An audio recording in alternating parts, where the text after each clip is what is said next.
नमस्कार प्रेक्षकांनो, स्टार प्रवाहावरील तू ही रे माझा मितवा या मालिकेच्या आगामी भागात आपण पाहणार आहोत की ईश्वरी आणि अर्णव दोघेही ईश्वरीच्या वाढदिवसादिवशी एकमेकांना सरप्राईज देण्याचे ठरवतात.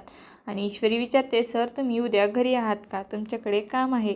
आणि अर्णव हा मनोमन विचार करतो, मिस सिंदूर तुमचा उद्या वाढदिवस आहे, तरी देखील तुम्ही मला सांगा. आणि अर्णव बोलतो, हो मी घरीच आहे, जे काही काम आहे ते मी घरूनच करणार आहे. आणि तेव्हा ईश्वरी देखील अतिशय आनंदित होते.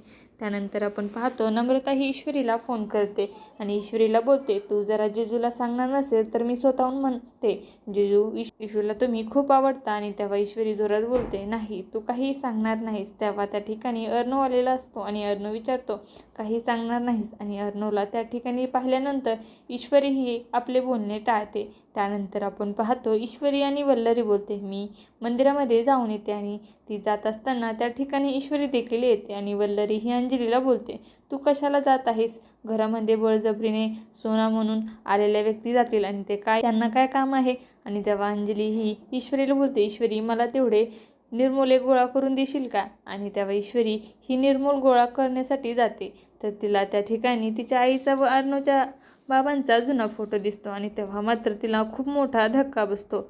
आता येणाऱ्या भागामध्ये ईश्वरीच्या समोर अर्णवच्या बाबाचं व आईच्या भूतकाळामध्ये काय घडले होते घटना समोर येणार का, हे पाहणं अतिशय रोचक ठरणार आहे. तुम्हाला जर आपला व्हिडिओ आवडला असेल तर चॅनलला लाईक, शेअर आणि सबस्क्राईब करायला विसरू नका. धन्यवाद.